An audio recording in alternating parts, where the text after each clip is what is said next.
Where's your beer? I've got one. Hello, afternoon. Afternoon. Nice day in England.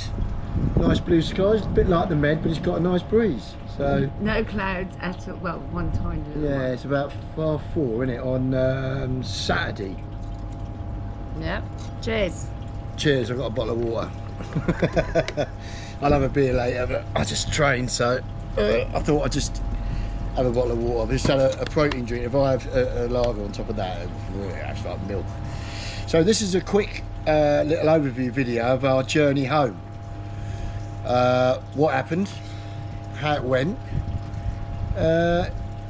Pretty eventful, really, wasn't it? It took us 3 nights, 4 days.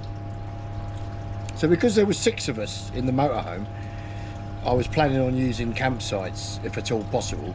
So the first leg, I went from Dream Hills, Oriela Costa, near Torrevieja, to just south of Barcelona. A nice campsite there. What do you think of that, Marie? Barcelona. You know, the campsite there? Yeah. We didn't do a review on that one though, did we? We were shattered when we were got all there. shattered. It was a shock to the system having 3 kids in there and my daughter.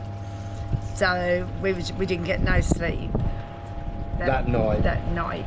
The little one woke up at 2:30, didn't he? Yeah, and he was just making a noise. He had his tablet on, and we was going to do the review the next morning because we got there quite late. We were just so shattered, and really, I had to plan the route. I had to break the route into, like, it's about 1,400 miles home, 1,200 miles to Calais.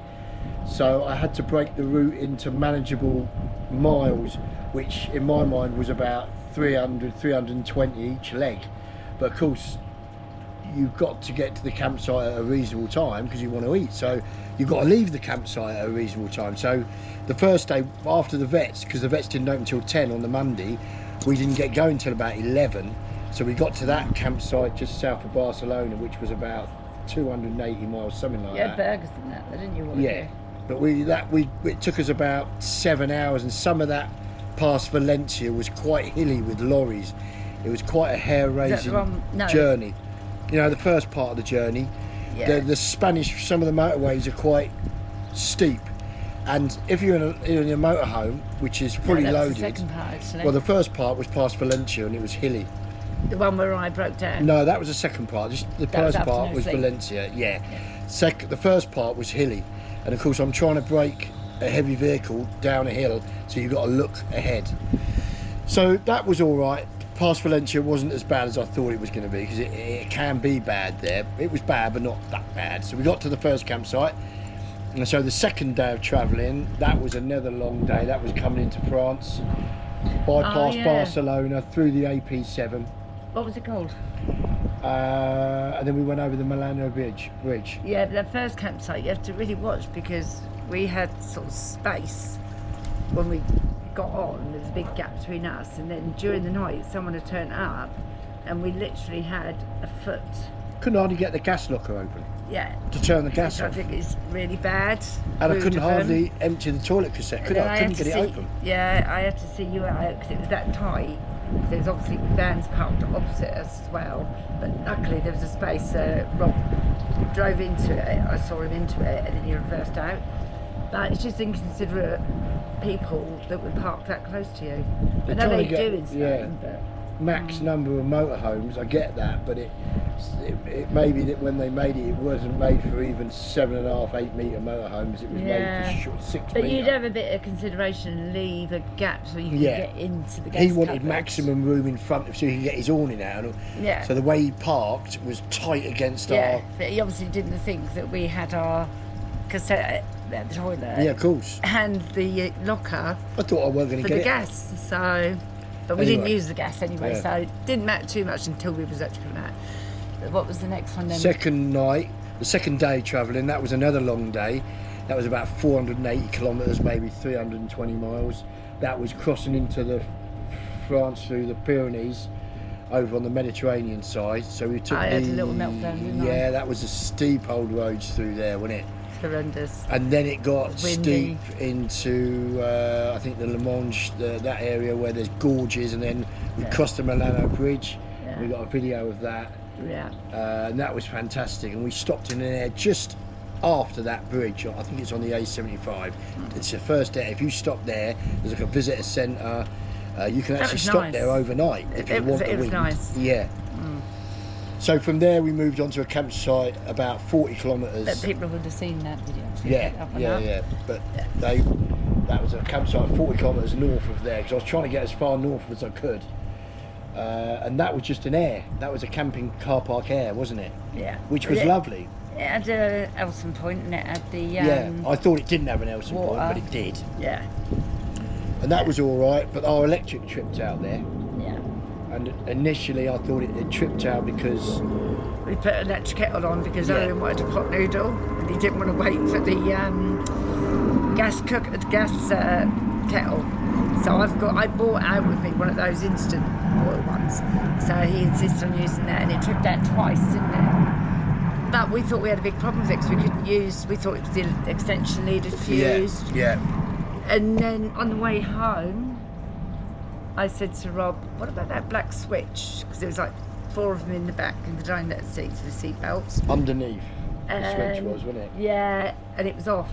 That's all it was. It's the 230 volt cut-off switch. Is by the water pump, which is underneath the rear lounge. It's like a cupboard portion underneath. Easy to accidentally knock off. Oh, we've done it ourselves. Yeah, we have done it ourselves. There's a cut-off for the 12 volt above the door, and I'd forgotten, but luckily you've remembered. There's a cut-off for the 230 volt. Yeah. But that isn't the end of the story, because what's happened is it's tripped it out somewhere, and the bulb to indicate the 230 volt has gone off. So even when I hooked it up at home, it's still, I thought it wasn't hooked up, but then I put the Alexa in and I noticed, I pressed the action button and it went red. I was like, I plugged it into the 230 volt and now it's working, but it doesn't say the light was on. So obviously the bulb has gone. Yeah. So at least it is working for the winter. Oh God, yeah. Without That's what that we were worried hookup. about, because we're hoping to go to the Leicestershire Festival. But I'm working that night. September. Ramfest. Yeah, Ramfest. But Rob's unfortunately working, so we're not going to make that one. But we're going to do some local ones we find on the app to us, to this area, like Berkshire. And then... So going back to the trip home. Yeah. So after that camping car park, that was a little bit complicated to get out. I think I put some money on the app, and then I phoned up the guy because the barrier wouldn't open, and he said, you haven't put any money on. I said, well, I have. And then you put some money on from your card onto it. Yeah. I don't know if you've got £50. No, because I only had like. No, but I'd put money on. I'd put 30 on, and then you put 20 on. Then it opened. So maybe you've got over 50. If anybody knows anything about that, do you have to have a minimum amount on it? No, on the camping car park app. Oh, right. Okay. When I recharged the app, the money on it, initially it said it was €15. So I thought, well, I'll put 20 on it, and the gate will open. It didn't open, and it had definitely taken it out of my account. So maybe you have to have a minimum amount on there. Right, I don't know. So if anybody is watching this and knows about a camping car park app, do you have to have a minimum amount to let drop you us exit? a message? Yeah. If on anybody the comments, knows, yeah. because I couldn't work it out. Anyway, we went from there, which was the Milano Bridge, around that area, if you know it.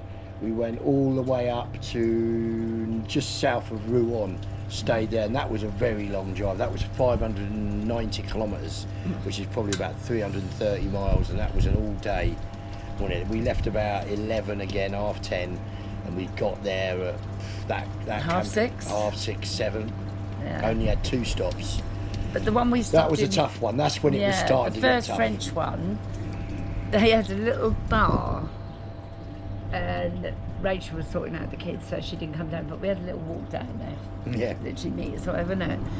And they closed at 8 o'clock, and we got there at 10:50. But they let us have an extra drink, didn't they? Who were there? He said he shut the whole place up. This young lad.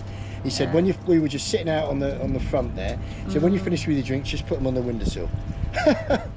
Off he went. You know what I mean? I thought, how lucky, and then we saw a lovely sunset over there, didn't we? Yeah. When we walked back. Yeah. And then the last camping site we stayed in was lovely, innit? And just in the Loire Valley, on the edge of Loire Valley to Normandy. And that was a beautiful place. It had a little stream, didn't it, running by it. You've already seen the video. Yeah. Yeah. But what happened when we actually got home, we dropped Rachel and the kids off, they got all their bags off, they were really quick getting everything off, didn't they? And we were both hungry, so we thought, oh, we'll go to Chippy. Went to one Chippy, it was just closing. So we went to one, which I don't really like. Just as bad as France, Just closing up at the road 9 from o'clock, us. the chip shop. Yeah. And this is in England. Slough. Slough, yeah. So we went to another one, got what we wanted, got home, Rob's opened the door and we left our porch light on. It was in darkness. Pitch dark. So I left this porch light. So we thought the bulb had gone, then we thought the fuse might have gone. But none of the fuses had tripped. So what happened, Rob? The I'm on auto pay with Utilia, so every time my electricity gets like low, £2, it just puts another 20 quid on. It just does it automatically. But I looked in Utilia and it gave me a message in the app, not on by email, saying your auto pay is not working, it's our fault, we'll restore it, but in the meantime you have to put it on manually with the app. Of course, I'm on holiday, I don't check my Utilia app. I did try to check it actually, to check if electricity, how much was being used when we're not there, but I couldn't get into it. The app had changed. So I thought, oh, I'll just leave it. It's gonna put on the electric. It always has done. So consequently, how many freezers have you got in this house? 3 for my business. And one of them's a chest freezer in the gym. And it had a lot of like uncooked meat ready to thaw out and cook. So we've lost hundreds of pounds between 3 and I've had one in the kitchen. Yeah. 2 in the kitchen. It had all gone mouldy, and of course the meat's rotten in there. So it actually defrosted. It actually went off on the 16th of July. And it is now the 8th. We arrived back on the 7th. You can imagine, and it's been hot. Yeah, but you could only smell what was going on when we opened the freezers, and we thought, oh no. So we've had to clean out and clean 3 freezers full of food, put them in the wheelie bin out there. Well, luckily the wheelie bin's away So from the house. I won't be opening for business for a few weeks. I've got to sort of like get my stock back up now. Just what you need after a holiday. Yeah, so that chest freezer in the gym was horrific. Well, I didn't even look at it. I said, don't look, you'll be sick. So I phoned up Utilia yesterday, or the day before, complaining. And a nice lady on there said, yeah, how much compensation do you want? I said, at least 300. At least. It would be more because it was joints to the But you know, we're not greedy people. everything in there, wasn't there? But it's my inconvenience. I've been hours cleaning these freezers. And you have. So she said she'd phone me back. They'd phone me back. The management would phone me back. No phone call. That was yesterday. So it's Saturday today. So Monday, believe me, I'm not going to let it rest. I'm going to bother them because the inconvenience, and I had money in my account and they admitted it was their fault on the message. I mean, they should have messaged me on email or normal message, not in my app that didn't work abroad. I couldn't even get into it. It said you needed to change your password. I don't want to be doing that while I'm halfway up the Pyrenees, you know what I mean? So no, as a rule I don't check my phone on holiday, just emails. Anything important is going to be on an email. Or your WhatsApp from your mum. Or your WhatsApp from your parents, yeah, because they're elderly. So that weren't a good end to the holiday, because it was an awesome adventure, really. It was, yeah. It's very tiring travelling with like all 6 people. But they could be any 6 people, Marie. Yeah, of course it could. Could be 6 Mother Teresas in it. It'd be hard in a motorhome. Yeah. You know, it's not cut out for 2 teenagers, my grandchildren, and the little one Blake. He's got severe autism. He's a non-verbal. He's 4, nearly 5. And he was actually really good. Yes. He just had the odd moment. Well, he's little, so it's the sight, it's people, bored. Isn't it? But I don't think they realised the intensity of the journey and how long it would be. They were excited. And yeah, it was just sort of like, it was hard. It was very hard. So I don't think like all my children and friends are welcome to come out and join us when we're out there in the Wirral Villa. But I don't think I could have 6 people in the motorhome. It's too much. It's 6 berths, but it's not meant for travelling thousands of miles, is it? No. You know, we've done 1,400 miles in that. If you notice, when we travelled down there, it was fine. Because it's 2 people in a large motorhome. You're not getting under each other's feet. Yeah. Because that could be any 6 people. It's not personal to anybody. Yeah. 6 people in a motorhome, and them children are really adult sized, aren't they? They're teenagers, so They weren't bad travelling. It was just a bit of boredom. Bit like, you know what kids are like. Everyone knows what teenagers are like. But we coped with it, didn't we, at the time? But we were shattered Character when we building, actually so got there is. out of the van. All we wanted to do was eat our supper. Funny enough, the worst part of the journey was from Dover to here, along that my Oh, dreaded that seemed to go on M25. forever. Yeah, that It was went on getting forever. dark, and I'm not very good in the dark. Yeah. Bang, bang, bang, that Yeah. M25. Anyway, Oh, anything- the famous part of the yeah, M25 you it hate. just went on and on and on and on and on. It's like, Anyway, we're not going to bore you. yeah, We're going to Luton next weekend to take down cigarettes that we bought at Calais for my Yeah. brother-in-law. We'll sort of like put the video up of that next weekend. And then after that, it's just going to be, like we said, pub stopovers, isn't it? When Yeah. Rob's off work. So Yeah. it might be weekdays. if We're we not get too a sure. fine couple of days, we'll go along the way. Yeah. We'll go away. But But keep watching, what do you do? Because it's free like, and it helps us out. And subscribe. Yeah. Follow us on Instagram and Facebook. We've got a Facebook page, ROXI'S Adventures, and subscribe. It's all free. It just sort of like, it's a bit of support. It gives us Yeah, well, we like doing them anyway, don't we? we like doing them anyway because it's there Good to- forever. yeah, But it's overview of our nice lives. when you see it But, growing with yeah. subscribers. Yeah. Anyway, TTFN. Bye for now. Bye bye.